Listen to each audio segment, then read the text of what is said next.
tired. I just feel the pressure of all the things that I have in mind. I wanted peace, I wanted to be fine. I wonder why I can't adjust it for a while. I really wanna see what it looks like. To have a moment I knew that would be mine. When the windows are all closed, like a picture of the time when the future is a hole you're looking for. Save me from everything.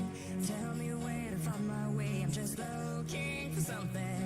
I can't make it another day. 'Cause I'm falling down, fading away.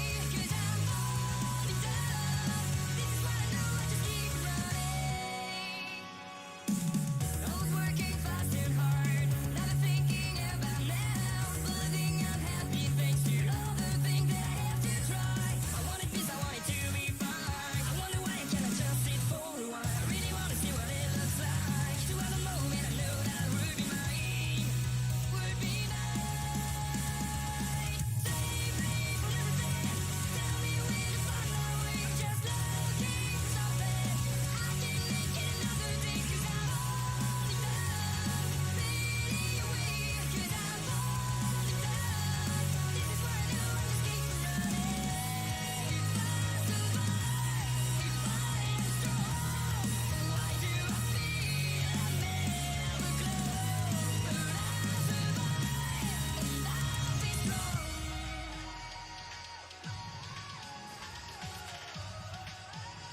And welcome here once again, everybody, to another wonderful night of Wednesday racing action here with the Vigilante Racing League.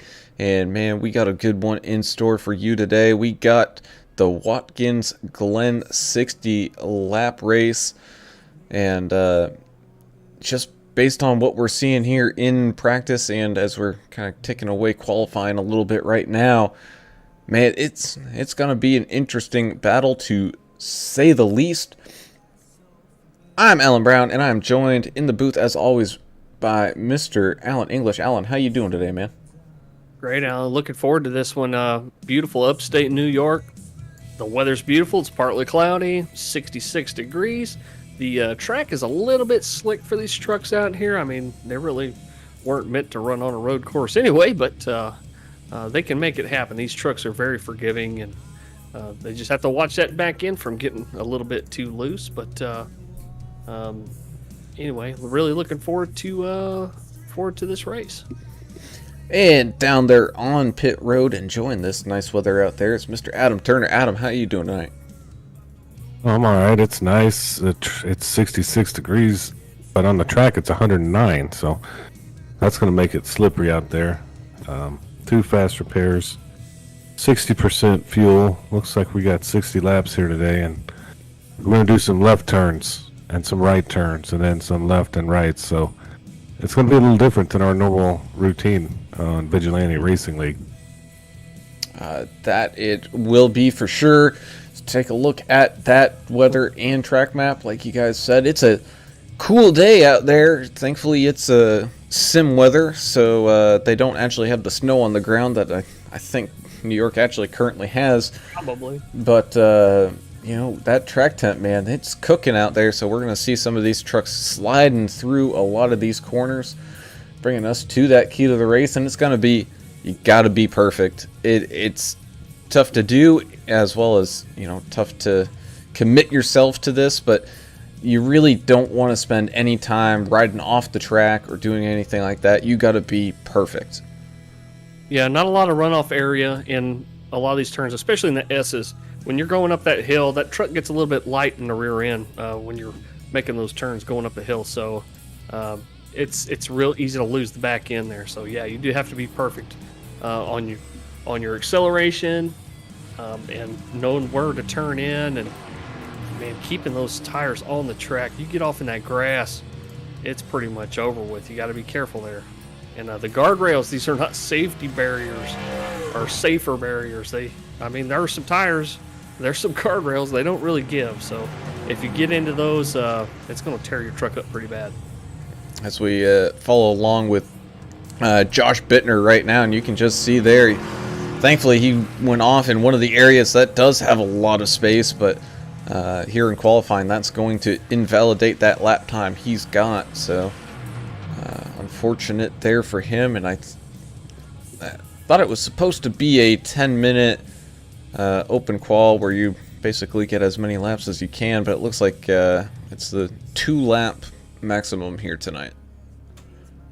Yeah, I think once everybody gets their 2 laps in, I don't know if they'll advance the session or. Well, we only have a few minutes to go, but if you were following that beautiful truck, let's mention who was on the paint scheme there.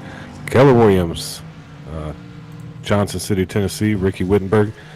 He can be your realtor from anywhere in the nation, okay? So call this guy, 423-444-0454. 423-444-0454. I think I got that right, but he can hook you up. Hey, there's the graphic. Sweet. That you did. So Jonathan Osborne trying to put in a couple laps here. Same thing with Alex Forger Berube, looking to put in a pretty good lap time here. And man, these trucks, they're not going slow around here, that's for sure. Yeah, they're you could tell the guys that really put some practice in. They got some pretty decent lap times out there. Minute 14, minute 15, some low 16s out there. I mean, it's a 2.45 mile track, so you're going to get a little bit of variation in the times. But as Forger Berube loses it coming out of that carousel, and just maybe pushing the truck a little too hard, and off and into those tires he goes as Jonathan Osborne is going to try to finish up his lap here, and I think that's probably going to be the last car to see here as he comes down and across the line. Does he get a pretty good time? He does. Not too bad. Up to 11th. He still has one more lap he can put in, and he's got the time to do it. So we'll follow around here, see if he can't improve upon that. Forge Berube, they're unloading the backup car right now, I think. But in all seriousness, coming out of that carousel onto that little short chute area there, you can really gain a lot of time there, letting that truck drift out to the far left part of the track. So he was pushing it there, which is what you want to do if you're looking for a good time. Yeah, you know what's crazy here at Vigilante Racing? We do a lot of this stuff. I mean, we've seen a lot of these guys that do oval, and they'll have a week where they're going to do a road course, and the participation will be about 50%. I think we're looking at, well over almost 2/3 of the guys and gals are showing up here tonight. A lot of people don't like turning right. I think you guys know that. With the majority of the league out here, they're definitely taking advantage. And one of the things that might be driving that is the incident point limit average that these guys have implemented now. So the more clean laps you get in, the lower your IPL score. So they're really going to start enforcing that here in the next few weeks. Yeah, thankfully that is not in implementation tonight. Wow, that's a tough word. Oh, okay. I forgot about that. Just because it is a road course, same thing. No incident limit either. So, because it's pretty easy to rack up off tracks here. It's just put one tire off into the grass, may not even hurt you that bad, but that 1X they add up pretty quick. As we start to grid up to get ready to race here, let's run down and do this entire grid as unfortunately Jonathan Osborne not able to complete that final lap for him. But up here on pole position, we got that 6 of Trevor Robertson. Trevor, I hope you went to the bathroom this time, and your connection issues doing pretty good here, but he's starting up there at the front with Timothy Pope right beside him on that outside. You got the 753 of Jeremiah Burke starting in third with the 51 of Mike Adamson in fourth. Zach Wheeler in that 20 truck is going to be starting here fifth with Tyler Green starting in sixth. 33 of Jess Vaught will be starting in seventh with the 55 of Ricky Wittenberg in eighth. 84 of Josh Bittner did a solid time there to qualify ninth, with the 82 of Mike Everidge rounding out your top 10. Man, y'all need to leave Trevor alone. He's never going to live that down, is he? I'm sorry, a little inside humor there. Jonathan Osborne, that 81 truck starting 11th. The 020, Simon the Cobra Regis starting in 12th. Alex Forge Berube in that backup car, because the primary was destroyed during qualifying, starting in 13th. The number 28 of George Rincon starting in 14th place. The 21 of Justin Hutchinson starting in 15th. The 3 of Austin Paul starting in 16th. The 88 of Eric Klafka starting 17th. Kelly Keel in the 01 truck. He'll be starting 18th. And good old Ox in that 63 machine, Joshua Oxidine, starting 19th. And rounding out your top 20, the 07 of Jack Dixon. Yeah, then you 21st, 29, Dave Hot Rod Mayberry. Number 4, Deion Jones, 22nd. 91, Rob Green, 23rd. 17 of Brian Jablonski, 24th. John Herzig, 25th. I think we're going to round it out with Jeffrey Green there in 26th. And man, that's a lot of trucks to show up on a road course, so it's going to make it fun. Yeah, it's going to be good to see that many trucks. I know we had limited numbers when we went to the Red Bull Ring, but glad to have everybody here at Watkins Glen as these guys take their parade lap. Not as long as other parade laps, but even still just a little bit longer than an oval. But giving these guys a little extra time to try to get heat in those tires, because I think cold tires here on the start is going to be a big key, as well as just buckling in those nerves, because man, we're getting down to it. We're late here in the season as this thing kind of winds down, and man, it's we'll go over the points here because I think we're gonna actually have time to talk about the points today. But things are heating up at the front. Yeah, look for a few guys to maybe spoil this race for some of the front runners, because we have a lot of New Yorkers in the field today. Rob Green, Brian Jablonski, Jeffrey Green. Look for maybe one of these New York drivers to maybe upset here, because chances are these guys might have actually attended a race here. Beautiful track, beautiful facility. That's gonna make them better. Yeah, probably. Maybe. I don't know. They've been there. They've walked the track. You know. Maybe they said on one of the turns and just drank beer. Yeah, that's probably what I do. As the pace car comes down into pit road, getting ready to take this green flag, Timothy Pope and Trevor Robertson up at the front, across the line, green flag racing here at Watkins Glen, down into turn number 1. Very hard braking turn with a lot of runoff. We're going to see Timothy Pope use all of that runoff as the 6, taking a very narrow line. That's going to allow the 753 of Jeremiah Burke to squeeze through that middle, move up a few extra spots there side by side with Trevor as we go up into the S's, over the bridge, and kind of through that tight guardrail section down towards that bus stop. Man, oh man, how those guys were able to get going that quick. Man, I don't know, but through this bus stop they go, all spread out, kind of single filed out, but Jeremiah Burke all over that back bumper of Trevor Robertson. As we kind of take a look back here through the field, as never mind, as Jeremiah Burke looking towards the inside, not able to make it stick there, going through that carousel. Zach Wheeler up a couple spots already in that 20 truck. He's on his way to the front here. I mean, that was super clean first lap. These guys, you know, normally we see a little bit of, you know, beating and banging early because everybody's trying to figure it out. So it looks like they're playing it conservative. This next turn, into turn 1, is going to be oh, as the 17 gets sideways in that final turn into that guardrail, he's able to kind of keep it down there, not really bounce back across the track. So thank goodness for that. But he's going to be hung up.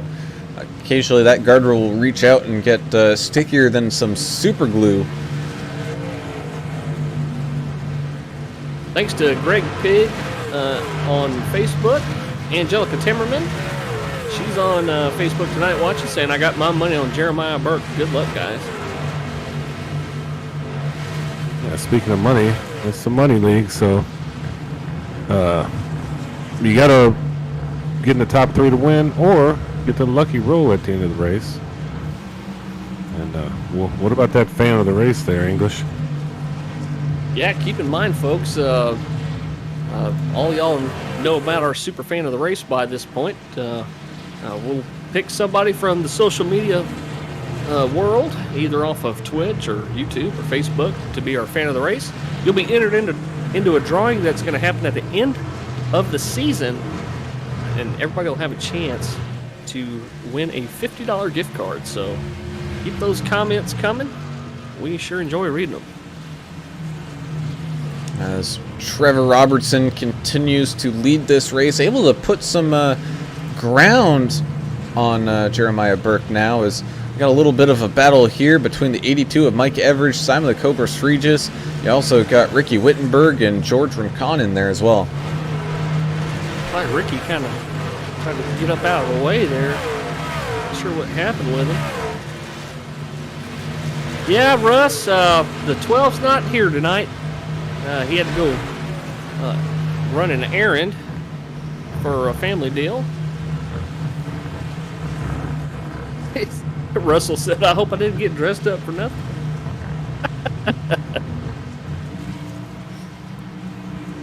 Nah, but we're still racing here as the 20 of Zach Wheeler having a pretty good job up here towards the front, looking to go to the inside of Jeremiah Burke. Excuse me, it's a battle with Mike Adamson in that 51 truck. He's been all over that back bumper. Those two have been swapping positions quite a bit. Yeah, Pope's just riding behind him. waiting for his time, I reckon. Brett Vincent on YouTube saying, "Let's go Ox." Dustin really said, "What's up, guys? Took this week off. Just didn't want to show everybody up." Sure, buddy. I think he made the right choice. It's going to be a tough race if you're not used to these right-hand turns. Headed up and through those S's, Mike, Zach, and Tim all boogieing down into the bus stop, kind of little rolling chicane here, and everybody getting through there just all right. And you know what? Other than a few little instances here and there, everyone's been pretty good. They've kept it relatively under control, especially out there on track. I mean, I think the only big problem that we've seen has been the 17 of Brian Jablonski there kind of getting stuck, as Jack Dixon having a little bit of issue. Let's take a look back and see what happened to him as he was rolling through that bus stop. Just getting a little loose and into those tires. A hard hit into those tires, but he's able to keep it back rolling, and he might be coming down pit road shortly just to get that thing all fixed up. With the temperature so hot, how difficult is it to drive these things, and how quick do you think these tires are going to wear out? Oh man, I think these tires are probably just coming into their own right about now, but you've only got about 5 laps before they start fading off again. And the temperature is what really kind of makes or break it here tonight. With it being so hot, you know, these trucks aren't designed to brake that hard going into some of these corners, and you're going to see a lot of people maybe not keeping track of whether or not they should back off in the corner or not, and send it right on through and completely miss the corner altogether. And turn 1's notorious for that. It's a very heavy braking zone. Also, right there getting into the inner loop, slowing down for the bus stop. That backstretch is super fast, and getting it slowed down to get into that low-speed bus stop is certainly a challenge. Thanks, Chan the Man 72, for being on again tonight, and Monsieur Fauger being on there. As the 4 of Dion Jones ends up spinning out right before that final turn, and he's now able to get it back going, but it was close there for a second as he was trying to get turned around. Let's see what happened there initially. Just a little hot down and into that gravel, man, and it takes you for a ride all the way back and across the track. He's able to kind of snap it back into those tires, so he didn't hit too hard, but ooh boy, man, those cars really had to squeeze by. Timothy Pope peeking the inside a little bit, going into that bus stop. Oh, 33's wrecking. He's around. He's right there at the bus stop, it looks like. He's got it back rolling again. That 33 Skull Machine's got a lot of damage on it, though. So take a look back and see what happened to Mr. Vaught.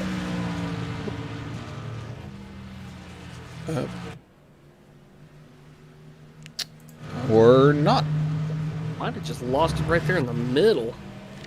Yeah, he don't look too banged up. I mean, he'll get over it. And we'll see if he comes down, repairs it if he's under power or something. But looks like he's moving along. As we are now 7 laps into this 60-lap race, we will have a competition yellow at some point to get these guys all stacked back up. So as much as Trevor Robertson and Jeremiah Burke have kind of run away from everybody, that really doesn't say much right now, other than maybe those two are the ones you got to look out for as this race kind of comes to a close towards the end. Thanks, Peyton McGowan, for joining us again on YouTube, pulling for the 84 of Josh Bittner. Dustin really says they didn't put the race on dirt for me, so that's a shame. That's true. We know he's good at that. And well, you know what? You can go and spend some time off to the side of the track and throw some dirt on it. Don't give NASCAR any ideas. Did you see what they did to Bristol? Yeah, I did. Well, that wasn't too bad. They First might one get wasn't too bad. Aren't they crazy doing idea something? to put dirt on Watkins Glen. Aren't they Just doing like really a hope stadium? Like, are they putting it in a stadium? And why? I don't understand. But I guess we're the idiots. As the 63 of Josh Oxendine's getting challenged a little bit here by the 88 of Eric Klafka. We saw Klafka, he was running pretty good at Red Bull Ring, I think, just trying to get into a groove and put some laps together here today. But I think Klafka might be one of those ones to watch out for. Right now sitting 16th, but he can definitely move up through this field. All right, Turner. I said it earlier, but Jeff Green, one of the New York boys, he's your biggest mover of the race so far, up 8 spots. I don't think he was just sitting in the turn drinking beer. Maybe he went to every turn and drank beer. Maybe he learned walked something. Walked the whole thing, drank beer. Yeah. Okay, but like if I go to race at Texas, I'm not going to do any better than anybody else. I go there, I watch a race there. That doesn't make me a favorite. But Does it? If it's your home track and you've seen it enough times, you may have a leg up in a simulator race. That's all I'm saying. You may be right. I'm just trying to argue. I'm in that mood. Yeah, there's not enough conflict going on the track. So I don't know what the hell's happening out here. Yeah. To be honest, I don't even know what the hell's going on. No, as Deion Jones has another issue there. Let's go back, see what happened as he was coming through the bus stop. So tricky. And, oh man, just extending out of that corner, letting some of these people by, and kind of just loses it coming back across the track. But wasn't too hard of a hit, but his truck has definitely seen better days. Yeah, he got off in the grass, man. That's what happens. Man, tore his back end up a little bit. Not too bad. This is the kind of race where I wish I could be like y'all's butler. We were all together and I could just serve you drinks or whatever you needed and just Hey, I kind like the sound of of that. hang out around, because I don't know what I'm watching. I mean, Jeeves, bring me a ribeye. Medium rare. okay, I could do that.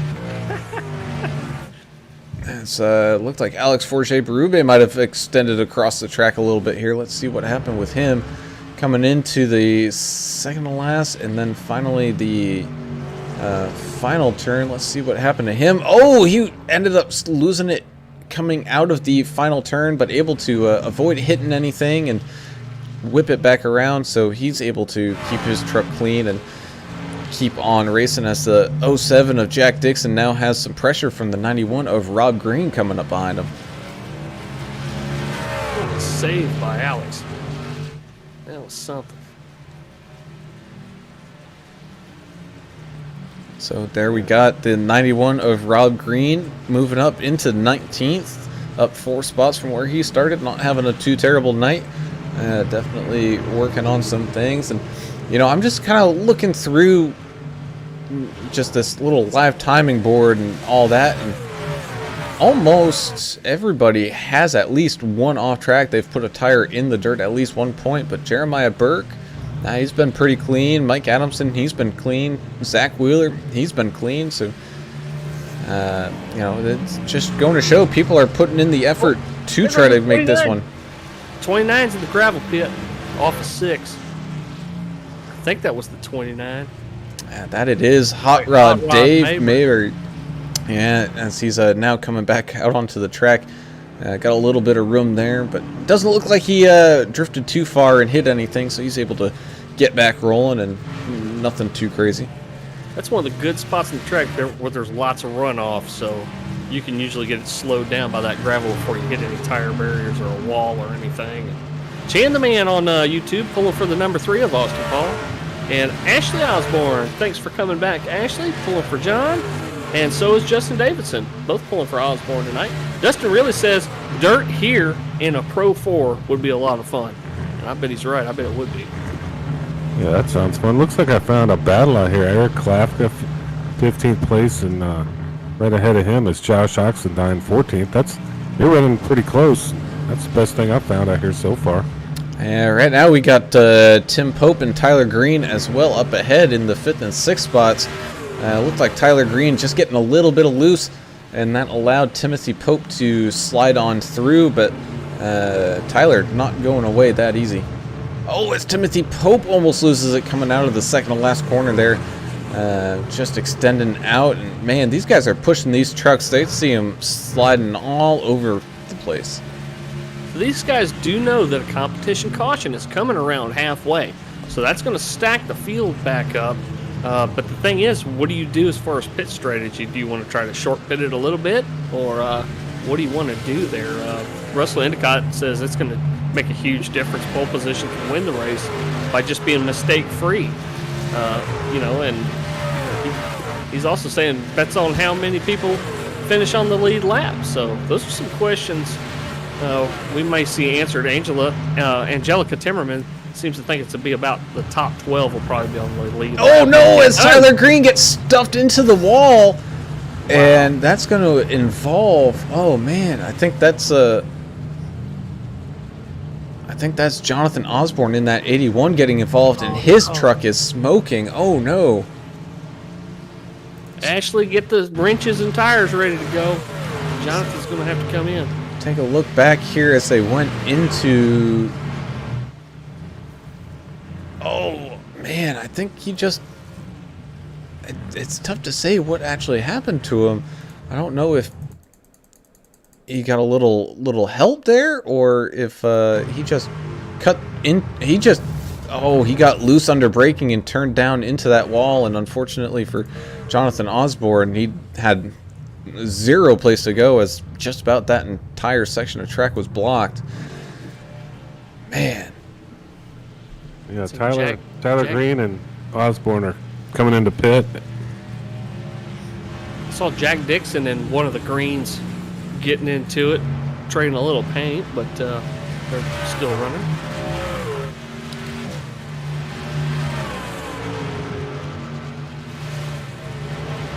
Well, don't forget to check out Vigilante Racing's brand new Teespring store.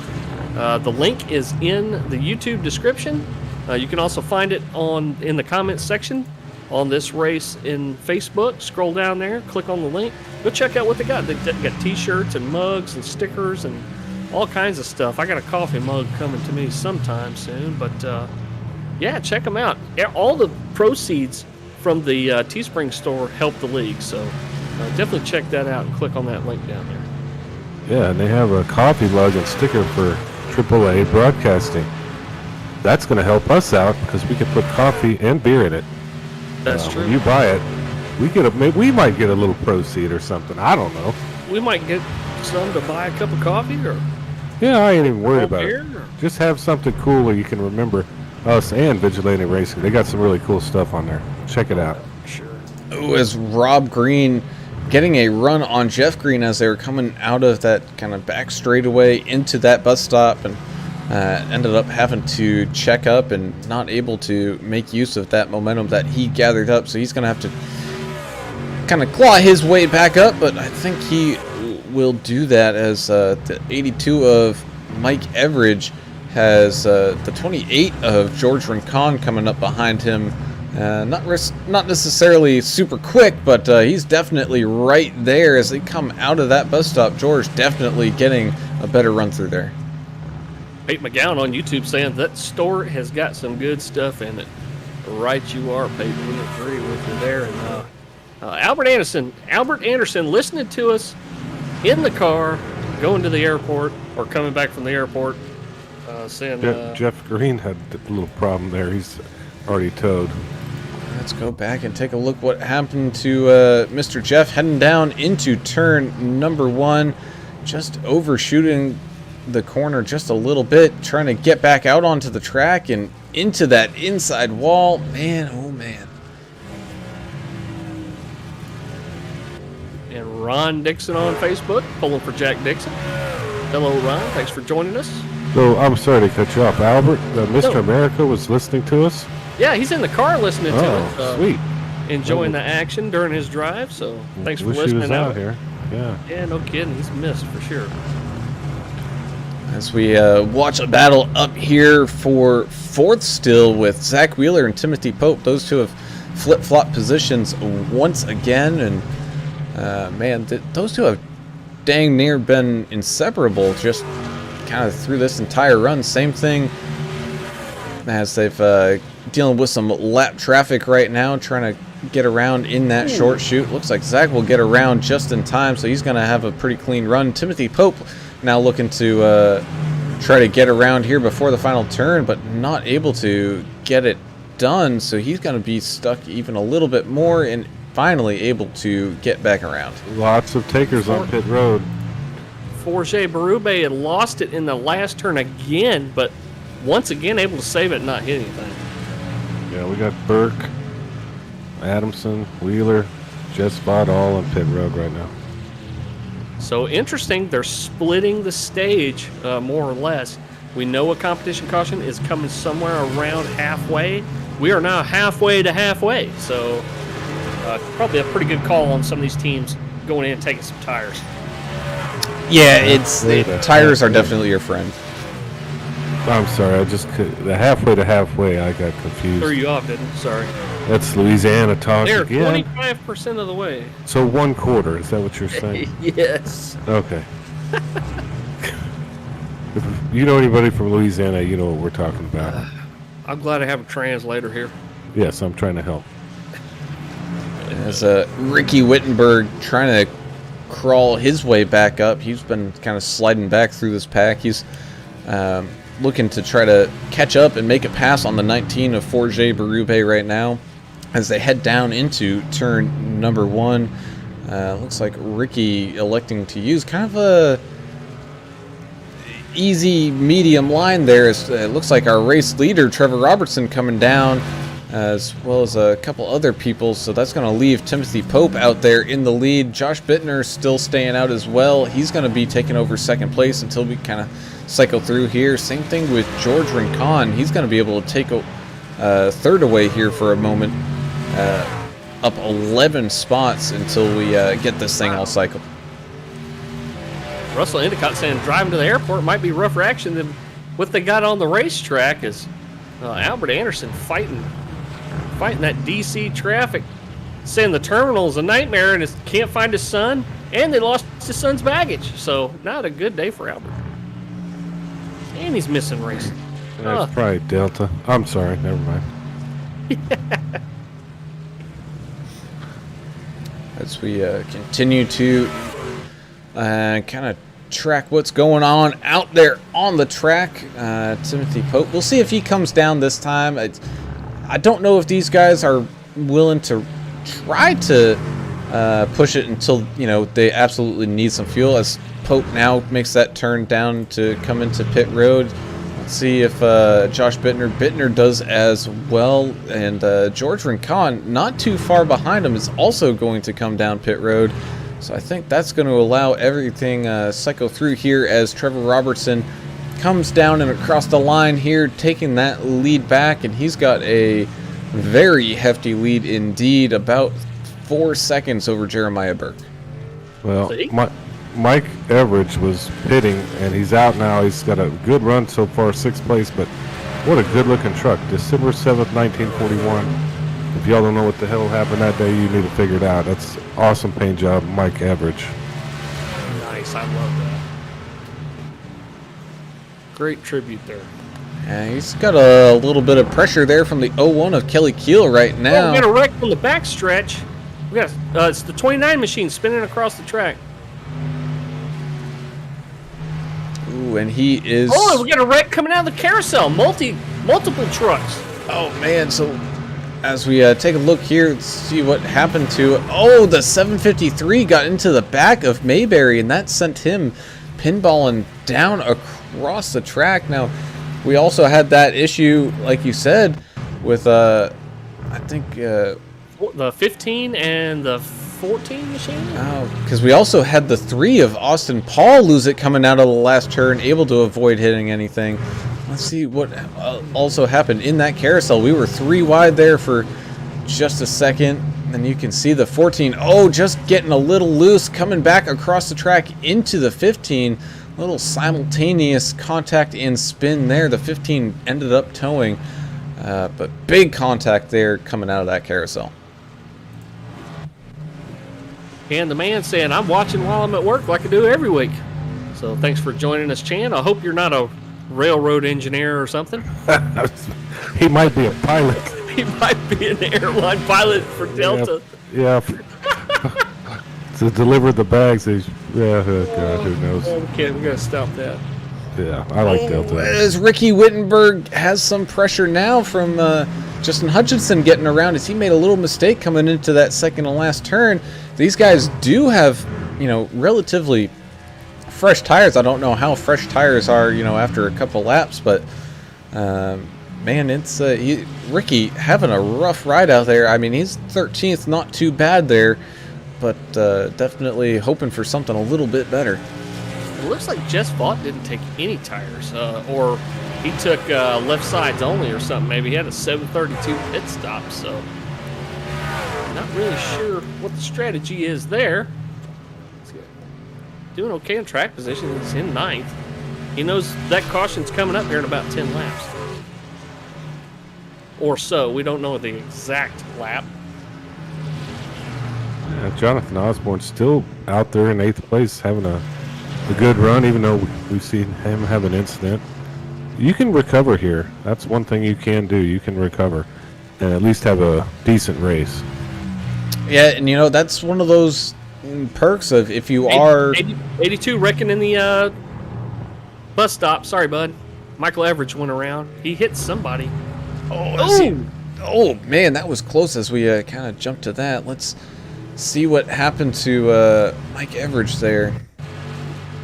Had the 6th, the leader, around him as they went into that bus stop, and oh no, he got into the 6th. The 6th was able to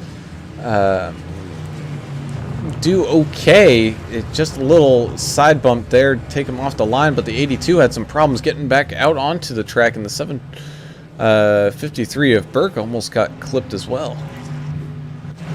It's like Everidge didn't know the 6 was to his inside going into the bus stop. He just made a right turn right into it, man. Well, Trevor Robertson in the 6 is moving pretty dang fast compared to some of these guys out here. And as we're kind of here looking at that 6 truck right now, it looks okay. I don't see actually really any damage. I think it was just a side swipe that kind of got him all checked up. He was paying attention and was able to kind of slow down and try to avoid a lot of that contact. As side by side we go here with Timothy Pope and a lap truck here as he's still trying to battle with the 20 of Zach Wheeler.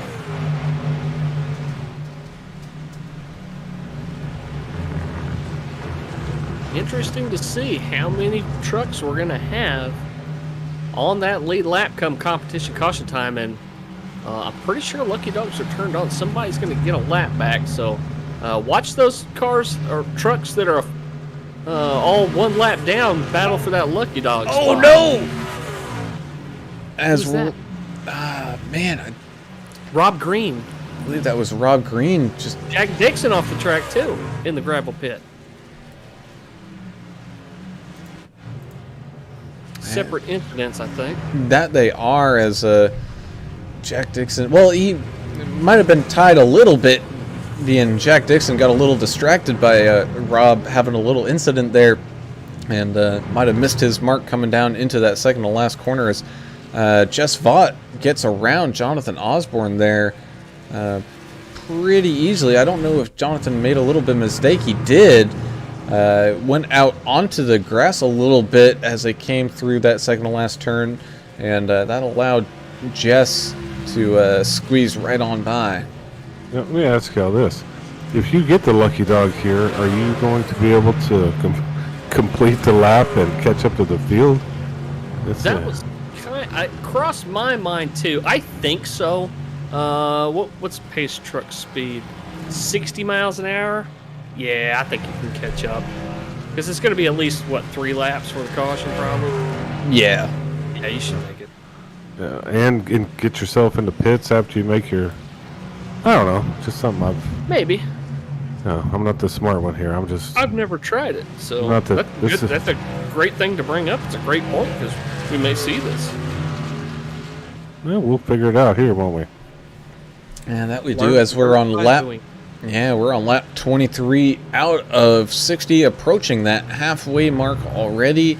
And Trevor Robertson, man, he's got nobody in sight other than maybe some slower trucks in front of him. Absolutely nothing going on behind him. You got Zach Wheeler and Tim Pope still having a little bit of a battle here. Those two have been pretty close just about all race long. You got the 33 and the 81, Jess Vaught and Jonathan Osborne all nose to tail right now.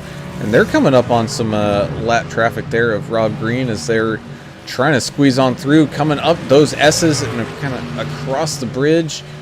And they're able to get by all right. You also got the 55 of Ricky Wittenberg and the 21 of Justin Hutchinson. These two have been racing it pretty good the last few laps as well. Yeah, speaking of Ricky Wittenberg, if you haven't heard their podcast, him and Josh Bittner put on one heck of a podcast every week called the Vigilante Report. You can find it on SoundCloud. Oh, there goes Mabry off the track. He's in the gravel, but he saves it and gets back on track. But anyway, if you listen to their podcast, you can hear insider information you're not going to hear anywhere else. And I love the story. We talked about it before. I love the story that they did on Jonathan Osborne and just the amazing story of the stuff he's overcome to be able to race and iRacing and be very competitive. He's got a great family behind him, Ashley and the rest of the family, and they really support him. And he's one of those guys I love to watch him race every week. Yeah, honestly, I've sat just in his truck with him for the last 3 laps, just kind of seeing how he's doing. He's doing really amazingly well. For those of you that don't know, Jonathan is paralyzed and uses a special built controller to drive. I mean, it's amazing what he can do, without having to feel all the force feedback and stuff that we get to feel in the steering wheel and all that kind of stuff. And he's still able to come out here and just show people up every week. The 19's around again, same spot, coming out of 7. Man, it is tricky. That corner's all about throttle control, and if you just mess up, by a couple hundred RPMs, man, that truck will spin around quicker than you know it. Oh, one's out in the grass there by Osborne. What was that? That's the 14 machine. 14? Yeah, the 14 in the gravel. If John Herzig taking his time to get back out on track, letting people go by. These guys do such a great job of watching their relative and making sure they don't pull out in front of somebody and cause somebody to wreck. As Kelly Keel pulls back on the track after having a pretty tight turn 1 there. He almost came right into him there. But they didn't. No harm, no foul. Yeah, This guy's probably using a spotter pack that's really good. And I mean, I don't know if anybody has a real spotter, but it could help you in situations like this. Well, let's check and see. Oh, as Alex Forche-Berube having a trouble coming out of the carousel. Ooh, and that truck looks to have a lot of damage. Let's take a look back and see what happened here. Coming through, got 2 tires on that rumble strip, sliding, dirt tracking almost through that corner, hard into those tires, and that truck's going to have a bit of damage that's going to need to get repaired here as we take a look back up here at Zach Wheeler and Tim Pope. They were close there for about a corner, but they have separated once again just a little bit. But yeah, these two, man, Zach Wheeler and Tim Pope, if there was a race out there on this track, that's definitely the one to be watching, as Trevor Robertson's lead is now up to 16 seconds. Different time zone. Yeah, Wheeler and Pope, look at this. Side by side, going into that bus stop chicane. Zach Wheeler will give up that position to make sure he gets through that corner pretty well. And there we go. So Timothy Pope up into 4th. And we've now got Jonathan Osborne all over the back bumper just about as they come down into the bus stop and down into the carousel. Alex Forge-Berube on the radio expressing frustration. He's just having one heck of a night. This track has proved to be his kryptonite. Well, I mean, it's probably a lot of guys' kryptonite. Honestly, it's tough, especially when you're just used to being in traffic, turning left, and making decisions that way. It's very hard to keep these trucks on a road course like this. Someone who's done a pretty good job about keeping it on that asphalt racing surface. It's a 51 of Mike Adamson. He's currently riding around in third. Doesn't have a single off track to his name right now. Doing really well. I mean, he's quite a ways, like 21 seconds behind the leader, Trevor Robertson. But, you know, he's kept that truck very clean and very safe through this entire run. Yeah, and have you all noticed we're getting close to that halfway point, so maybe we'll see that competition caution at some point. Early or late, who knows? Surprise. 80 lap now, that's right. Jorge Berube looks like he's saving that fast repair. Front end of that machine is tore up. But these guys do get 2 fast repairs, so he might be holding one in his back pocket still. Hopefully he hasn't used them up. So Simon the Cobra 3, just haven't heard too much about him here today. Makes a pass on Josh Oxendine here going into turn number 1, taking that inside line, able to squeeze by. So the Cobra up into 14th.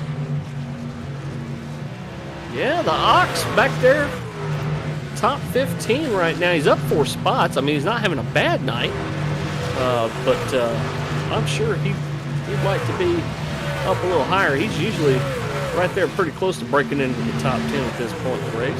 And man, oh man, Tim Pope entering cheat code mode here as he quickly flies up to that back bumper of Mike Adamson, trying to break up into that top 3 here, coming through the bus stop chicane. He's made up well over a second in about half a lap. Well, these guys know what's coming. They know that yellow's going to wave here before too long. So these guys that got huge leads and stuff, they're going to start backing her down, I think, and start to think about start to get in the mindset of getting down pit road, doing it cleanly, and getting back out without getting a penalty. As Jeremiah Burke comes down into the pits, maybe a little bit of strategy there before the yellow comes out. Ooh, is he playing the guessing game? He may be. That's interesting. Track position. I mean, get a couple tires now. If they throw it in a lap or 2, you're golden, man. You're going to be riding up in the front.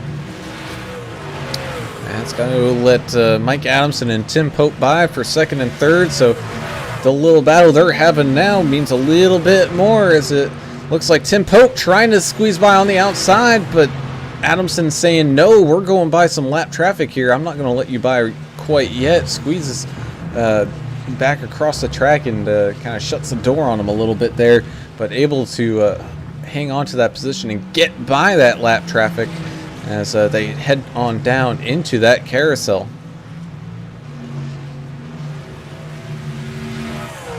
.51, that's just a sharp-looking machine. I love that paint scheme with the number font he's got and everything on there. That 51 of Adamson's is a sharp-looking truck. He's got Pope right there breathing down his tailgate. Let's see what happens coming out of 7. Ooh, Pope looking to the inside, getting a little squirrely there as the yellow flag comes out. So there we go. Competition yellow is out. So I hear them chattering a little bit. They weren't ready. Wasn't their favorite time. Let's put it that way. some of these guys are glad they pitted a lap or 2 early. They're going to pick up a ton of track position there. Somebody who pitted and called it a day. It looks like Jeff Green is done for the night.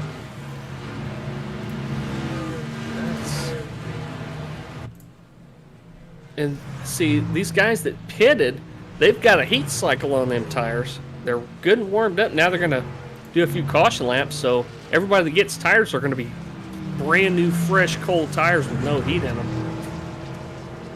I think it was a good call to pit a lap or two early before the comp caution came out. Yeah, the questions, I don't know the exact kind of fuel mileage these guys are getting. I mean, I know they all came in right around, the lap 15 to 17 mark, so you at least get, 17 laps out of a fuel run, but pitting that early, it might screw up the strategy a little bit later on as we catch up here to that pace truck and take some time to let the field all get caught up and cycle back around. And so the answer for your halfway, how many cars / trucks are on the lead lap? The answer is 10. 10 cars. So your lucky dog is going to be the 3 of Austin Paul. Chan the man asking who's the lucky dog. Of course, he was hoping it was going to be Austin, and that's who it looks like it's going to be. They have not waved him around just yet.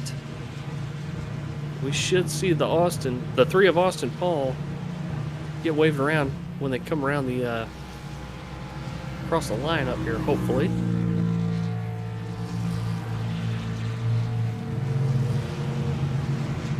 We're going to keep an eye on that for you, Chandler. I hope that we're able to tell here pretty soon. As Justin Hutchinson had a little bit of issue there, I think, trying to catch up to the pace truck, heading off down into turn number 1. I got a feeling probably just a little too much speed down there into turn number 1. Maybe a little bit too much brakes. Able to save the truck and keep it on rolling.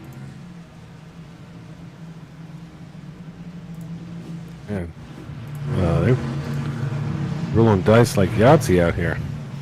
Yeah, so we got Trevor Robertson, Mike Adams, and Tim Pope all coming down pit lane. Same thing with Zach Wheeler. And I know we got a few people out there staying behind that pace car. They were a couple laps down. And there you go, Chan. The 3 just got waved around the pace car, so he is getting his lap back. Thanks for asking that, by the way. I completely forgot to look to see who the lucky dog was going to be. Austin Paul, it is, though.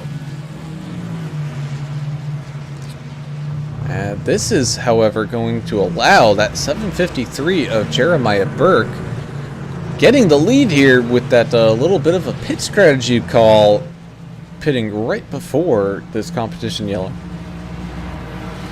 I'm telling you, if I was in the same position, that's probably what I would do. I'd probably pit right before I thought that competition caution was going to come out, so I wouldn't be out there on completely cold tires for the restart. So while we have a couple seconds here letting people all cycle through and do the things that they need to do, let's take a look here at the standings where Timothy Pope with his 3 wins still on top of that leaderboard, but Josh Bittner is closing in ever so slowly on him there. Trevor Robertson also having he's having a great race here today. Same thing with Jeremiah Burke. Those two can definitely close that gap quite a bit with a win here today. And I mean, just kind of looking through, knowing how many races we got here, I think we're starting to look at maybe, I think the top 5 realistically have a chance at a championship. Yeah, we can almost, we're getting to that point where we're getting close to being able to bust out the calculator and start mathematically eliminating some folks. But, yeah, I think the top 5 all have a shot. Man, Pope's way out there, 323. Those 3 wins just put him way out there. Look at his average start and average finish. It's second and second. So, I mean, you know, wow, how consistent do you have to be? But, hey, there's still payouts for second and third, I think. So, these guys are going to be battling out for those positions, too. So, don't count out Jeremiah Burke or Alex Forget-Berube or even Josh Oxendine to pick up a second or third spot, maybe.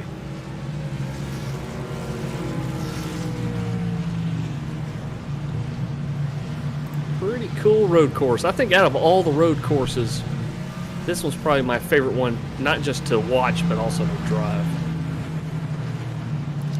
Yeah, I would agree with you on that one. It's as we think we're gonna start getting all stacked up here once again. Let's see here. I think we're gonna get the gonna scroll through.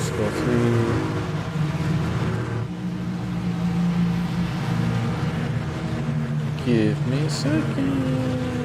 Where is it?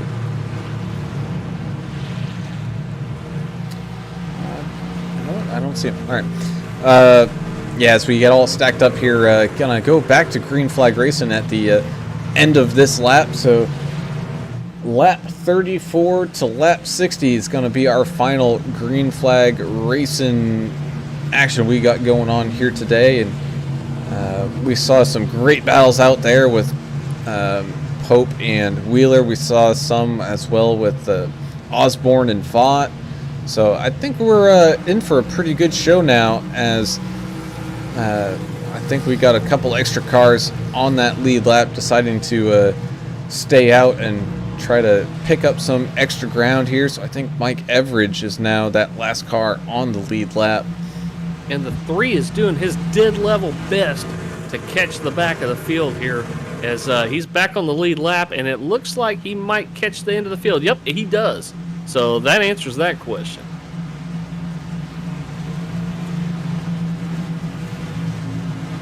We kind of had a little doubt. Yeah, me and Turner were talking about it. We didn't know if he was going to be able to catch the field or not. As Hot Rod Mabry got an EOL. He'll be starting at the back.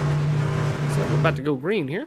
That we are. Pace truck turning off down into pit road. Jeremiah Burke, Trevor Robertson side by side here once again. Up at the front, away we go. Down off and running into turn number 1. We got the Gorilla Glue 6 on that outside line. The 753 hard on the brakes into turn number 1. They're still going to be side by side as we head up into these S's. And it looks like the 6 is just able to get that power down just enough to stay ahead of him. So as we single file out here, coming up through and down this back straightaway, it's going to be Trevor Robertson back up into the lead here with the 753 right behind him. But don't look now, you got the 20 of Zach Wheeler sneaking his nose up the inside, hard on the brakes, breaking the truck loose as he was trying to maybe make a move on the inside of Timothy Pope. He was able to get truck upside down going into the inner loop. You got the 17 and the 55 also involved. Who's that upside down back there? Well, I mean, it would have been me if I was out there. Let's take a look. Oxenine and Paul have some damage. Sregis maybe? As we take a look here, Simon the Cobra Sregis getting plowed into. Oh, no. Yeah, big contact there with a lot of these guys. Trying to see who that was. Rob Green, I think, was the upside down truck. Oh man, he was. He had to tow. That's gonna pretty much end his day. I take one more look at it here as we got a. Man, that was one of the biggest crashes we've seen here today. Yeah, tree just got loose, and it might have caused some of that. I'm not blaming him. I don't think he didn't mean to, obviously. Just a pretty wicked crash for here. Oh man, it's not every day at Watkins Glen you see a truck upside down on the roof. But as we return to the race in action, Timothy Pope all over that back bumper, picking up where they left off before that competition yellow here on Mike Adamson. And Chan, the man, to answer your question, yes, the 3 of Austin Paul did get to pit. He did it on lap 32.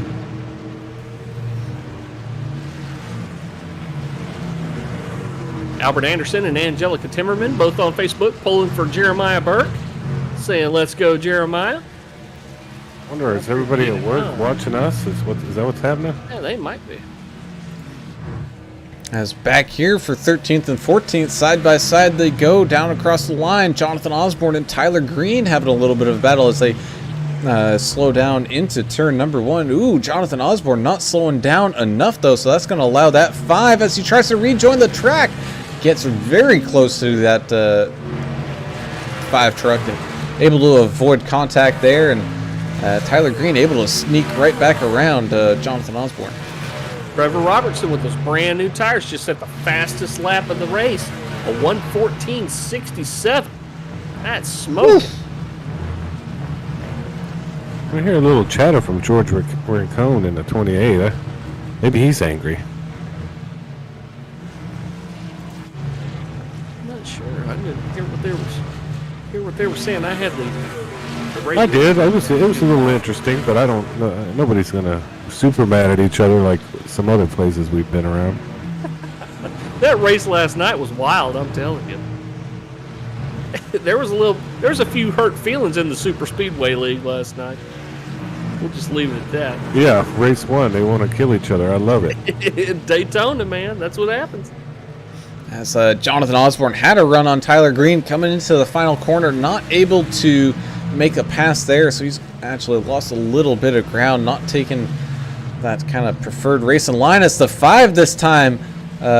Not slowing down quite as much as he needed to for turn number 1, but that's also allowing some lap trucks to kind of enter into this mix of a little squabble of cars. I love Jonathan Osborne's paints he puts on these trucks. A little bit different paint scheme today, a little bit different colors and stuff, but still the same cool logo he's got on there with the wheelchair with the, with the lines behind it like he's hauling ass. And he really is. He's doing it again tonight. Thanks to Ashley for being so supportive. And oh no, it's big crash. Ricky Wittenberg up on his roof now is Kelly Keel, Alex Forget-Berube getting involved in that as well. Let's take a look back and see what happened here. Is catching up to the 07 of Jack Dixon, Ricky Wittenberg was. Let's see what happened here. Oh, hard on the brakes into that inside wall, getting octopus grab there, getting stuck in the 19 of Forget-Berube, nowhere to go. Well, same thing with Kelly Keel. Adamson and Wheeler got into it in the final turn as that was going on pretty hard too. Wow. So we have to watch that one again. Oh, that's Zach Wheeler. Yeah. You're right. I'm sorry. Zach Wheeler and Mike Adamson.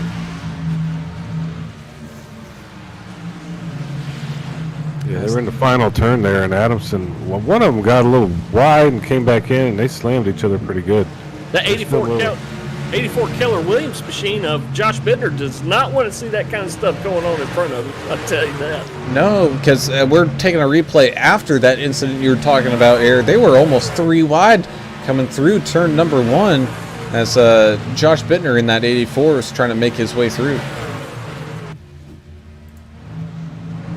Albert Anderson notifying us he's successfully picked up his son from the airport and he's headed home to listen to the race. That's good news. Hopefully he can watch it when he gets to the house. But let's mention, you mentioned Bittner.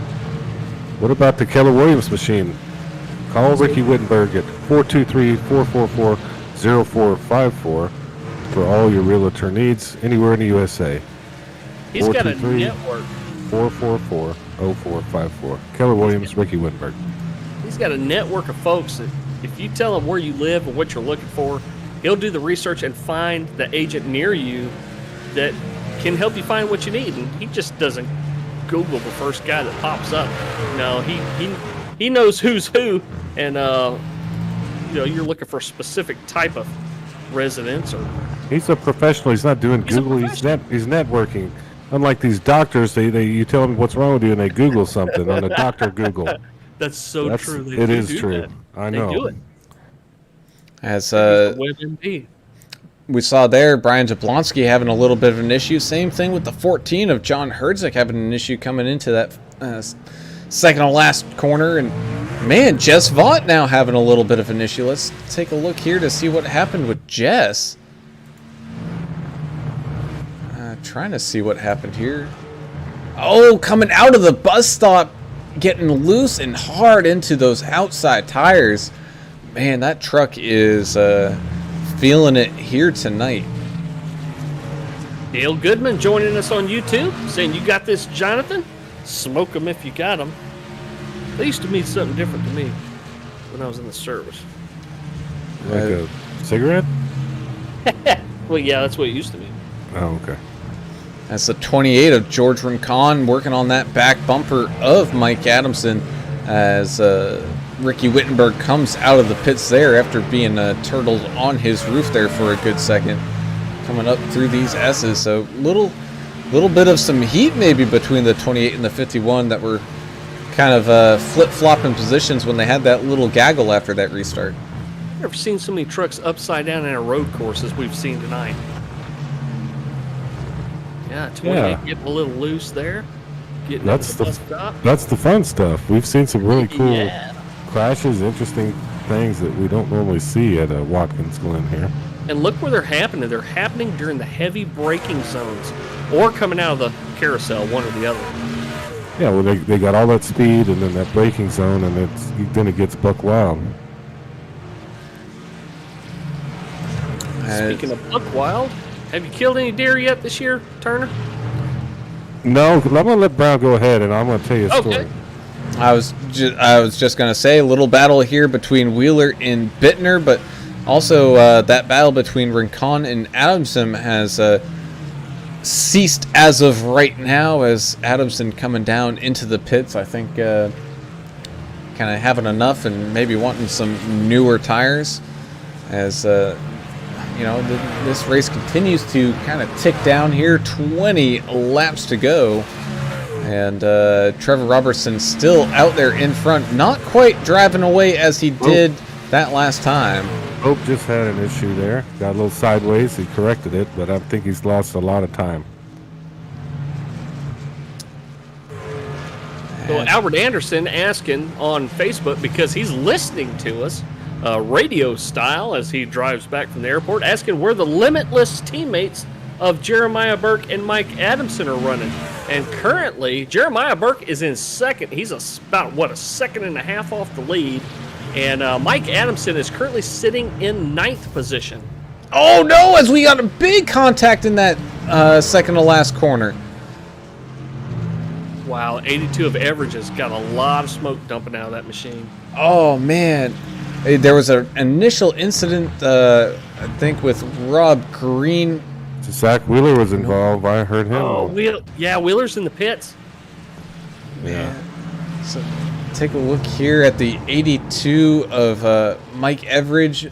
He went around in that second to last corner just as Wheeler, and Bittner, as they were almost too wide coming through there.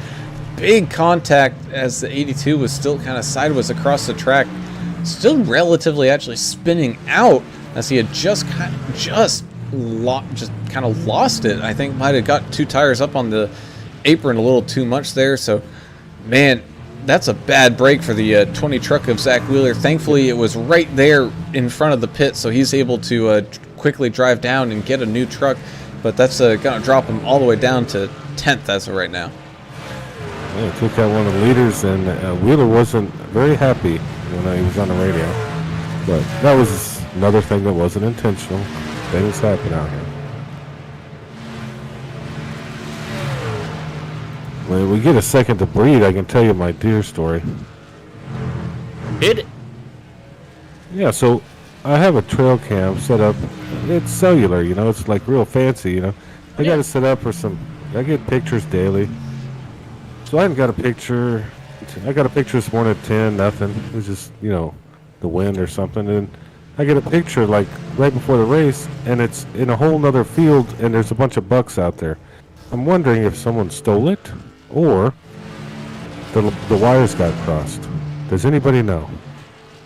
Maybe the buck moved the camera out of the way so it wouldn't show him walking to your feet. Well, I mean, it moved it. I didn't know. It's an entirely different place. Oh, okay. I don't know what's happening. Well, they don't have thumbs, so I don't think the deer did it. I'm hoping. I bet your they dad did it. Ask your dad. No, he didn't do it. He blamed it on Lincoln Riley, football coach for Oklahoma. He's getting blamed for a lot of stuff, isn't he? Yeah, I don't know if anybody's had this happen to them, or because it doesn't have. I don't know. I can Might go to mixed details. up with a different camera. That's what I'm thinking. But if you know, let me know. That's my deer story for the day. Thank you, sir. As we got Zach Wheeler here trying to claw his way back up after that incident. Still sitting 10th, catching up to that back bumper of the 51 of Mike Adamson. We also got Jess Vaught. He's been creeping up on that back bumper of Justin Hutchinson, who's been having a pretty solid race here today. And as we kind of continue to go down and look through this board, everybody has went off track at least once at this point as the 21 goes wide through turn number 1. And Pope is spun. He's in the gravel at the bus stop.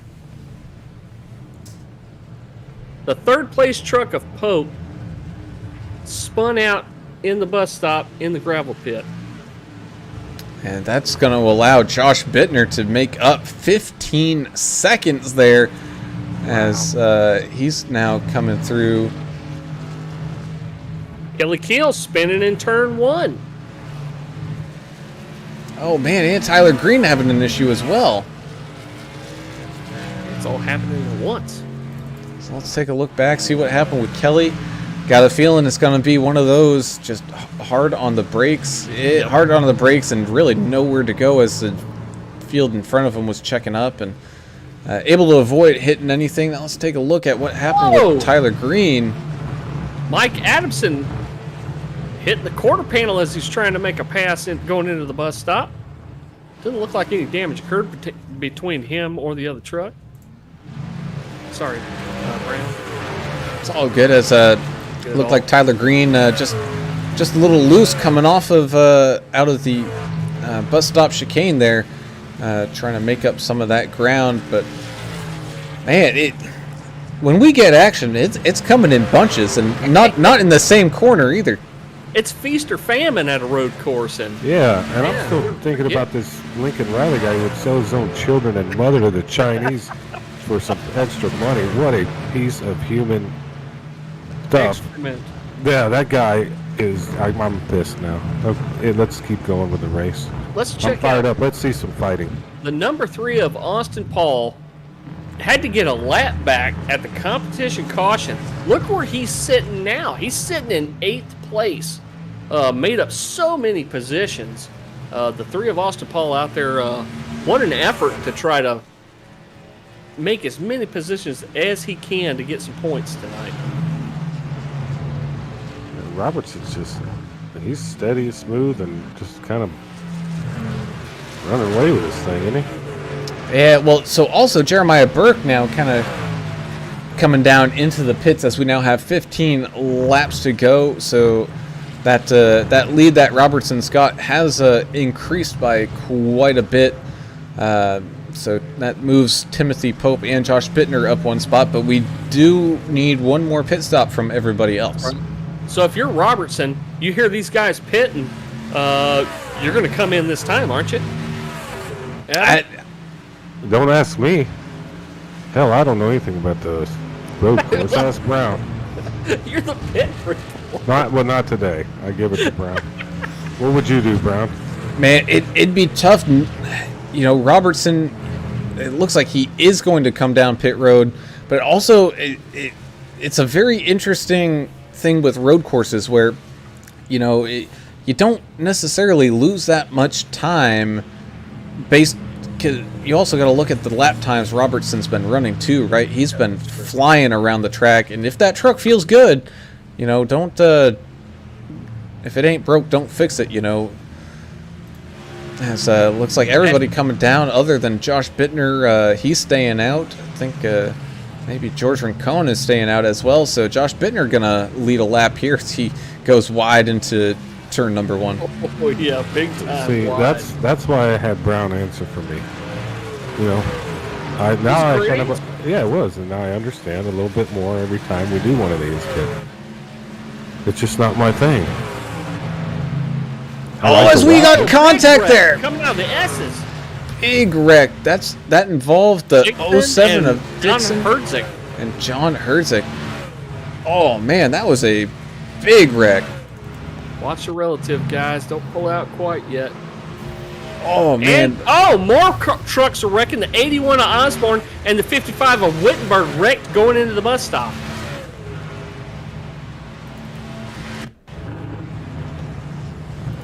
Osborne recovered. He's going through the carousel now. He's got some damage on the right rear quarter panel. Oh man, that inside wall going into that bus stop, man, that's grabbed quite a few people. To 55. It'll reach out, man. I think some of it's net code. I think Chan the Man said you got to love the net code on the walls. I think that thing net codes people going into the bus stop sometimes. Well, some of these people might not know what net code is. We'll describe it when we get a chance. Man, but yeah, it looked like the 55 of Wittenberg. It moved over about half a lane into that wall. That caused that back end to kick out and clip Osborne a little bit there, and whew, that was rough. So a little explanation on netcode. So iRacing does a great job of modeling these tracks and cars and trucks, but sometimes you get a little bit of a glitch that has to do with the positioning of where the vehicle is and where the obstacle is. So it's a little glitch in the code that shows collisions. So it might look like you have a foot of space between you and an obstacle or another truck, but the data that iRacing gets indicates a collision because, you know, it's just computer just data stuff. glitch. Yeah. Yeah. I mean, iRacing's a simulation, not a game. Probably the best racing platform in the world for casual racers. 100%. But there are some issues, just like every other computer-generated thing. So. And the great thing, Adam, is it's subscription-based, and they're improving it all the time. They actually do the best they can to try to give everybody a quality product. They do a pretty good job. Oh, guys breaking in the carousel here. Yeah, Justin Hutchinson having an issue there. It looks like Alex Forte Berube also had an issue somewhere else on the track. Let's take a look what happened to Justin first. Coming out of the carousel. Oh, out into those tires. Oh, goodness, that was a hard hit. And then back across the track. And that's what happened to Alex was as Hutchinson was kind of backing across the track there. The 19 just nowhere to go, had to keep going outside and outside, eventually ended up into the grass and out into those tires in the tire barrier next to the wall. Albert Anderson said netcode's what you say when you accidentally wreck your teammate. Yeah, that's I don't true. think I told Adam Turner has still not forgotten about turn 2 at Pocono, like a year and a half ago? It was a while ago, but yes, it wasn't. Yeah, I definitely took this out. Yeah, that was. Now I'm getting angry again. Listen, I had just gotten off the Lincoln Riley rant where he sold his kids the Chinese and the devil and everything. Now you're getting me on that Pocono turn. Well, Angelica Timmerman says she thinks she knows what happened to your camera. She said the buck took the camera, and now the deer said, "Why don't you come find me now?" LOL. That's probably true. Out my luck, yeah. I don't know what the hell happened to that. That's why I was a little confused at the beginning of the race. That's a 21 of Hutchinson in a very beat up truck there is trying to hold off Timothy Pope as much as he can, but Pope relatively easily getting around him there. So Pope all the way down into 7th. He ended up staying in the pits for a very long time, 55 seconds. So I wonder if he got some damage naturally done rather than fast repair. Might have been one of those. Had it unchecked as he came down into the pit road. But up here in 3rd, we've got a little battle between Bittner and George Rincon. These two have been having a great race. Rincon up 10 spots up into 4th. And Bittner up 6 spots up into 3rd. As we approach here, 10 laps to go, and laps are definitely ticking away here fairly quickly. Yeah, and I'm wondering if those bucks they renamed the camera GB Charlies. I don't know. Is that code for something? What the bucks would say? I'm totally confused. As Trevor Robertson, after all the pit cycles have been done, still out in front. Again, not as much as he had by that midway point. It's about 1.5 seconds. And then you got Jeremiah Burke there, about 30 seconds clear of Josh Bittner in third there. So got a little bit of room. These top two have not a lot of pressure coming up from behind.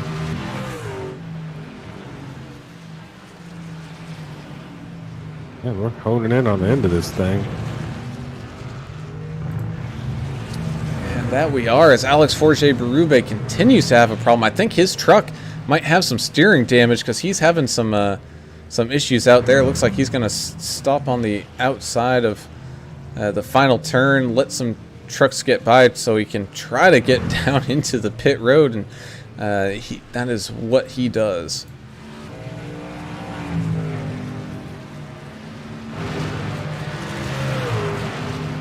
Well, a little bit of chatter out there. I think there were some issues, but nothing crazy.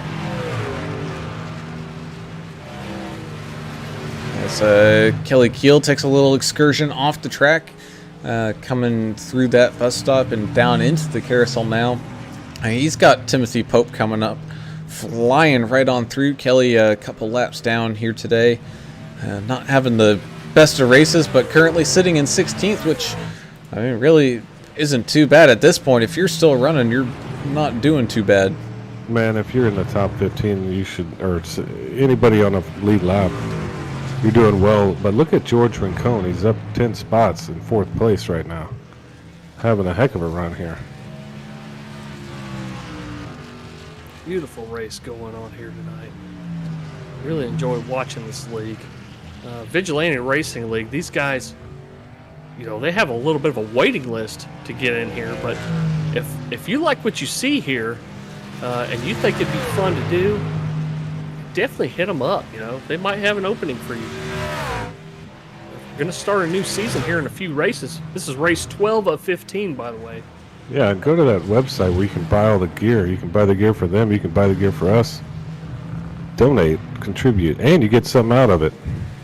Chan the man, to answer your question, the 3 did pit again. He pitted on lap 49. So pretty new tires, 2-lap-old tires right now for the 3 of Austin Paul. Ooh, it's the 14 of John Herzik. I think having another issue. Ended up towing to the pits. Let's see what happened here. Going very slow through the final turn there. I don't know if something broke on that truck or what, but he was going very slow and ended up just parking on the outside of that corner and taking a tow down into the pits. We now got Mike Adamson into the pits, maybe doing one last pit stop here. He got bumped a little bit going into that last corner right before the pits, and I guess he decided he needed to come in.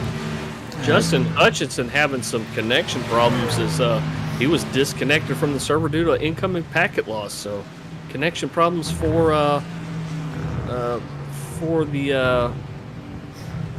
Justin Hutchinson in the 21. As take a look here at the 20 of Zach Wheeler fighting back from that very large crash that he was involved in, able to crawl his way back up into 5th. So great job from Zach for sticking with it and putting in some really good laps here. He's now got that 728 of Pope trying to climb his way back up. It's about a 12-second gap, but Pope has been running a little bit quicker every lap.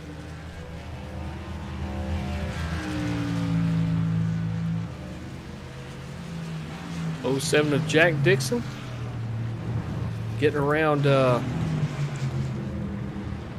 Who is that? Oh, that's a 63 of Ox, who runs way wide. 81 able to get around him as well. Yeah, same thing with the 82, able to squeeze past those guys, trying to make up some ground here. We had mentioned Eric Klafka in the 88 machine. He's running 10th. Pretty good race. +7, up 7 spots. And at K&A Farms, it says Grandma and Grandpa B on the back of his truck. So he's looking good out there so far as we conclude this thing. Alex Forget. Go ahead, sir. Oh, no, go. Alex Forget Barube chiming in on YouTube saying, race is done for me. Can't believe how bad I was today. Just terrible. No grip at all. Whatever I was doing, this track is a nightmare for me.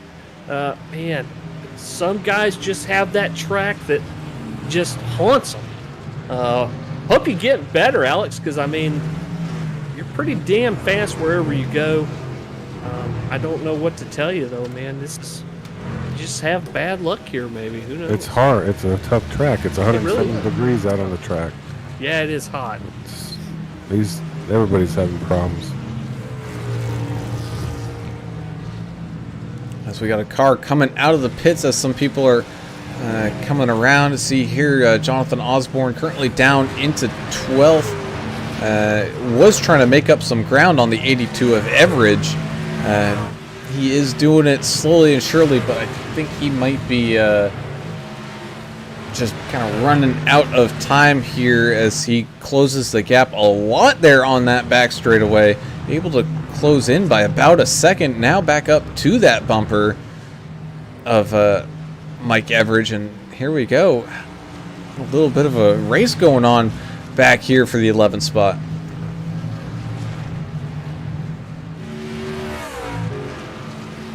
Man, if you tuned in to try to watch a boring race, this is not the show for you. This race here at Watkins Glen has just been, there's been excitement all over the track. You got Timothy Pope here running down this truck in front of him. Oh, Jack Dix is spun going into the pits, smacking the inside wall. Oh no, as the 81 of Osborne getting checked up by Mike Everidge there a little bit.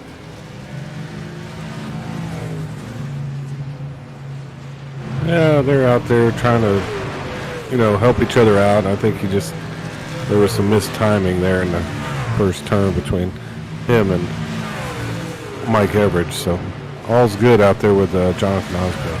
Pope looking to the inside of Rob Green as they come down and get into Pope! Oh man, as Pope maybe looking to try to sneak up the inside of Osborne too, but turning in just a little too early and hard on those brakes, so he ended up hard into those walls. I can't believe he's still rolling there. I thought he was going to be I thought he was going to flip. Yeah, I thought he was going to fly out to the moon there, but yeah, tough break there for Timothy Pope for trying to get some ground all made up, as Osborne it's now got the 82 sitting right behind him. Man, I got concerned. Y'all were screaming like the 1970s Monday Night Football League show. God almighty. What the hell just happened? I'm no Don Meredith, but golly. Yeah, I'm telling you, it sounded like that. But let's thank D&D Race Graphics as well. That's another thing we hadn't hit too much on. D&D Race Graphics. Get your race graphics done there. That's done by Ricky Wittenberg. And then you can call him at Keller Williams, 423-444-0454. He does everybody's realty in the whole USA. You call him, get it done. He makes a little deal for you. Everything's happy. He's going to set you up. So call him at Keller Williams, 423-444-0454. Timothy Pope is one of those guys. He just drives so well everywhere, and then just to see him run well all day, and then now just smashing into the wall, and he's got to be pissed. I mean, he's going to be driving like a man possessed next week. I guarantee you that, because he's got a pretty good lead in the points battle, but he doesn't want to lose any points to these guys running up close behind him. You can't win every dang week, man. Let's give the other guys a chance. So where are we next week is my question. I think we're at Milwaukee, aren't we? Hang on just a second. Yeah, do the research. Put in the man hours. Work harder than Will Mrs. Poindexter. You can do it all. As the 6 of Trevor Robertson comes across the line now, 2 laps remain. Trying to put a cap on a absolute domination of a performance here. Not having the issues that he had at Red Bull Ring, and proven what he can do at these road courses. I mean, we knew he's good because he made up a lot of ground at Red Bull Ring, but man, from the get-go, he has held on to this lead, and other than pit stops, you know, that's the only thing he's had is that number 1 spot. Yeah, Adam, it is Milwaukee next week. Milwaukee Mile, 100 laps. After that, they'll go to iRacing Super Speedway. Ooh, those two really, well, that's 3 different Really tracks in a row. Yeah, I mean, like, wow, a lot of And then differences. we're gonna finish it up. The last race of the season is gonna be at Michigan, so Oh, I love that track. I That's love a great one to end it on. These guys got it set up correctly. yeah, they got a great schedule. Looking forward to seeing what next season's schedule is gonna be like. But Yeah, well, these guys that's are in the still works. concentrated on this one. But Alex Forget Berube saying, and even worse, I did pretty good at the first road course at Red Bull Ring. It just seems like he can't drive this track. Let's hope the rebuild of the track will help. Yeah, man, I don't know what to tell you there, man. I love this track. I don't know why this is my favorite one. It sounds like it's your least favorite. Different strokes for different folks, man. As Trevor Robertson heads into the bus stop chicane for one final time here on this final lap. White flag has been waved. Coming up onto the back of Zach Wheeler. Is it Zach Wheeler? I think it is Zach Wheeler here, as he is lapped up. He's about to lap up to 5th position here, as Austin Paul has a little bit of an issue back there somewhere. But coming through this second to last turn, down into that final turn, looking to put a W next to that name of Trevor Robertson, and here it is, coming across the line for the win. Trevor Robertson winning here at Watkins Glen. Jeremiah Burke looks like he's good enough for second here. As we're going to finish with 5 cars on the lead lap. 5 cars. Or trucks, I'm sorry. We didn't see that coming, did we? Is that good or I'm not sure. Well, the folks on the socials predicted 10 to 12. But Yeah, that's what I would have thought, but 5 trucks, man. Just a lot of action out there, and not all of it good. yeah, a lot of stuff going on, a lot of mayhem. I heard some arguments, so that's kind of cool. But we're going to get into it. These guys have won money. $25 for first, 15 for second, 10 for third. And Brown's going to give away $5 extra for the random draw. That we will, and that is based on the number of cars still running at the end. Doesn't matter how many laps down, but he's still needed to be running. And I believe that is going to end at the 07 of Jack Dixon. So we have 20 trucks here still running at the finish. So let's update that. And while we wait for people to take their little picture and all that, let's head on through and do this. So 3 clicks, and that is going to be the finishing position for the lucky driver of the day, who's going to win $5 extra. So here we go. 1, 2, and 3. 10th place finisher of Eric Klafka, the 88. Wow, look at that. Not a great, well, I mean, he was in the top 10. I wouldn't say he was up 7 spots, so he's going to have a good day all around then. Yeah, now that we have our random draw winner, we can announce our fan of the race, and it's Ashley Osborne. Thank you, Ashley, for all you do for your brother, so he can get on here and race, and we appreciate all the support you give him and give us by tuning in every Wednesday night. Ashley Osborne, your fan of the race, going to be entered into a drawing at the end of the season. You got a chance to win a $50 gift card, so you guys keep watching. And while these guys are now popping up into that broadcast waiting room, let's have a chat with our 3rd place finisher here. That's going to be the 84 of Josh Bittner. Josh having a great run here to finish in 3rd. Another pretty solid road course performance from you, but Man, it definitely looked like it was a tough one out there today. We saw just about everybody having a issue out there other than, maybe Trevor, but I think the track temp and just everything all put together here made it a really tough ride. Yeah, it really was. And I'll tell you what, I don't think I can feel my knees right now. I was all over the place and it was tough. There's dudes wiping out in front of me left and right. I'm probably going to get like PTSD flashbacks from that crap because I watched, I think, 4 guys in front of me for position each got wiped out, whether it was, I think, 2 guys hit each other maybe, and 1 guy got wiped out by a lapped car. And I was definitely trying to avoid the chaos as the race went on. Well, for the most part, you did keep that 84 Keller Williams truck out of trouble to take the final spot on the podium. What can we and congrats on that. What can we expect from the Vigilante report this upcoming week? And are you looking forward to the Milwaukee Mile next week? Well, definitely, and thank you. Yeah, well, hopefully on the podcast this next week, because we did an online live show for the 2022 season, or our second season schedule was released, and we had some of the admins. Jess was there, Lori, Ricky, Dave. They were on, and that will be on. We have that posted on the YouTube. Have a little preview for Milwaukee, but I'm sure there will be a lot to go over from this race when we go through the tape.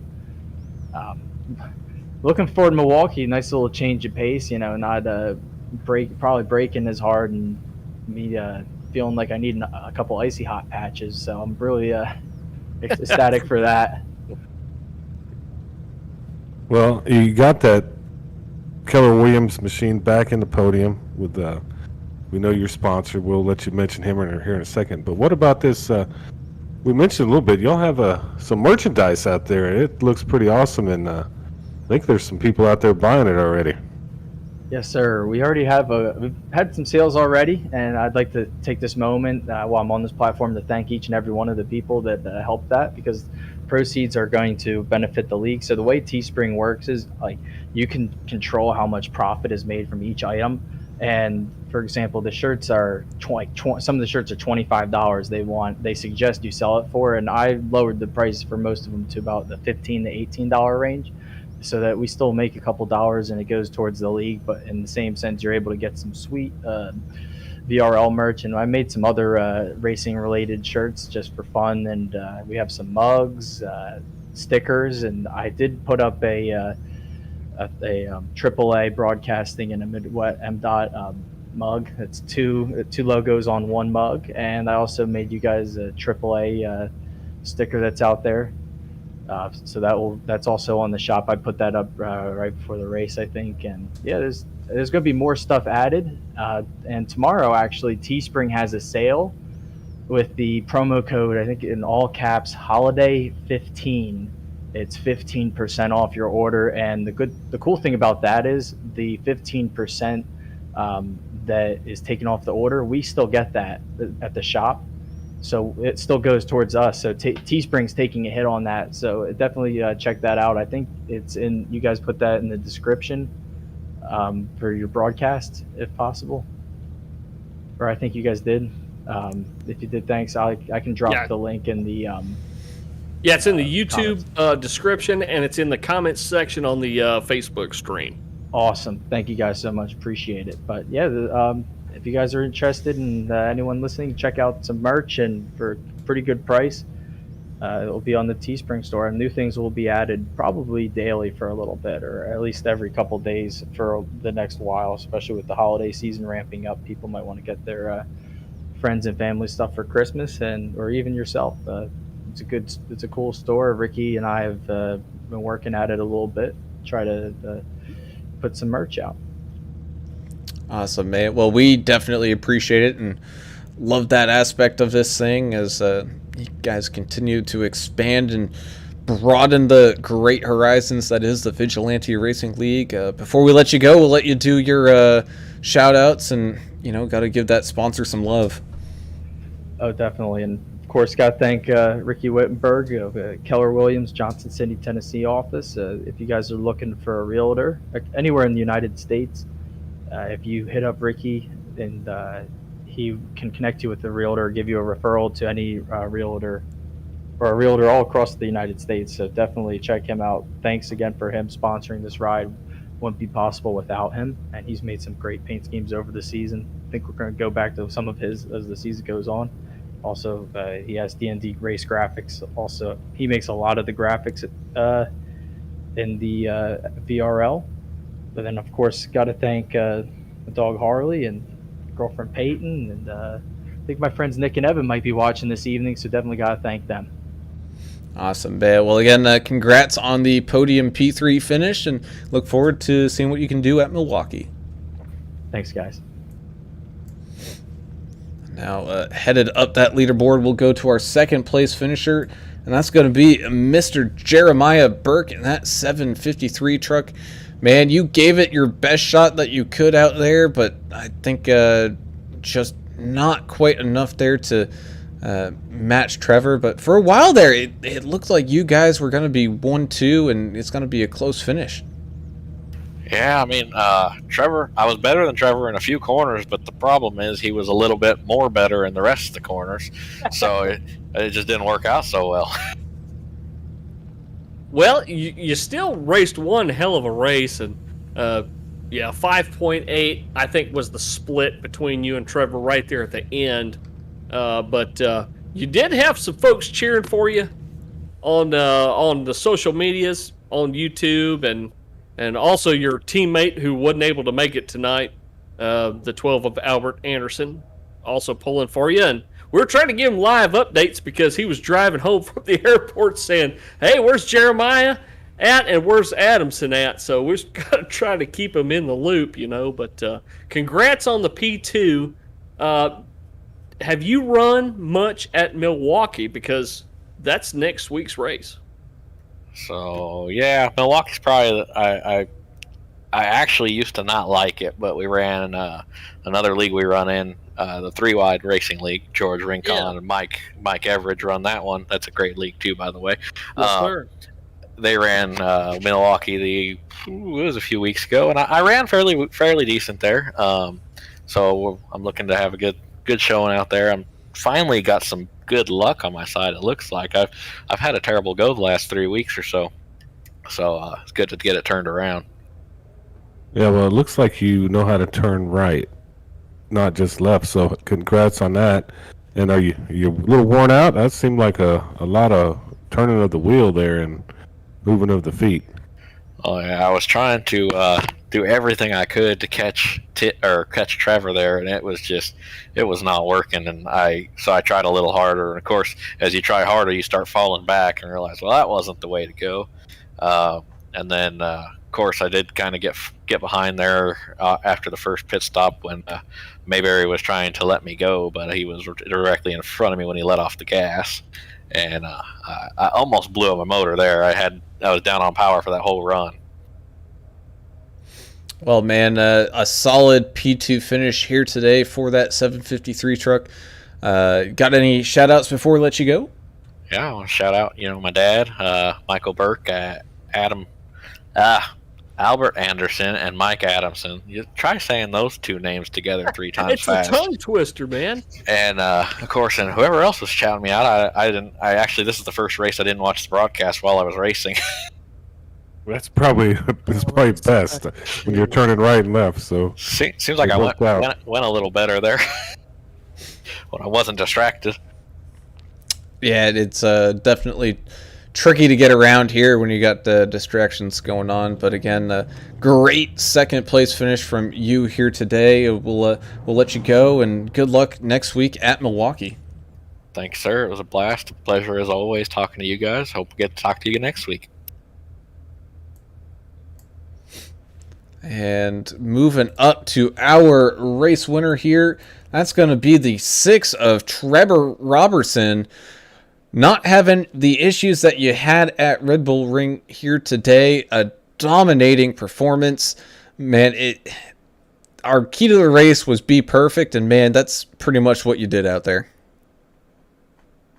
Yeah, pretty much. I tried to keep it out the grass, that's for sure, and I was trying to save tires, and because I knew it was gonna be long runs, and I stayed in third on the bus stop in the carousel where I think everybody else was shifting down into second, and it just ended up being faster for me. The easier I drove it, the faster I got. I mean, it was just had a couple kinks there where I saw I think it was the 82 average. He locked him up going into the bus stop with me, and kind of sideswiped me a little bit. But other than that, it was a clean race.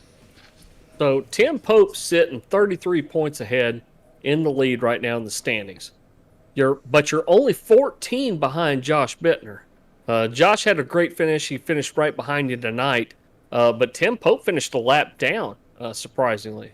So do you think there's a chance you can at least pass Josh to take that second spot?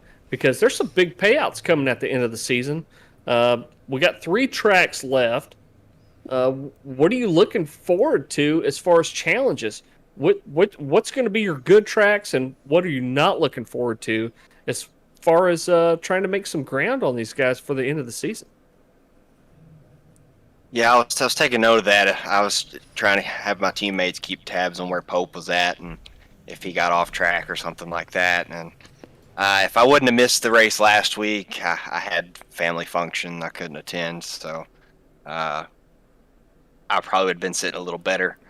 But and I've already used up both my drop races with just the disconnect at Red Bull Ring, and then another race where my internet was out. I think it was Dega. I couldn't race it because my internet wasn't working. But I don't know. I'm just gonna have to try and stay consistent. I know they changed the last race to mixed Michigan, right? That's correct. Last race is Michigan. Second to the last race is going to be iRacing Super Speedway, which is going to be a crapshoot. But next week's Milwaukee. Yeah.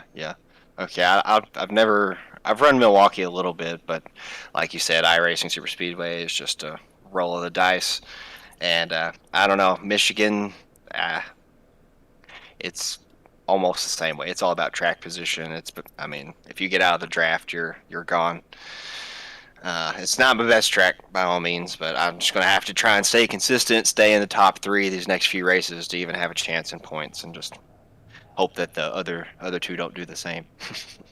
Yeah, all you gotta do is put some laps down, do some practice, and you're gonna be fine.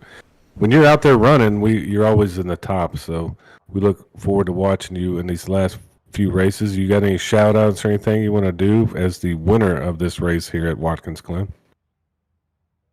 Well, just shout out to my teammates in the finish line racing group there, and thanks to you 3 for putting on a good show every week in the broadcast booth. It's always a blast to go back and watch through the race afterwards and seeing all the comments and stuff from all the fans out there. That's about it. Well, we enjoy it, and congrats on the win.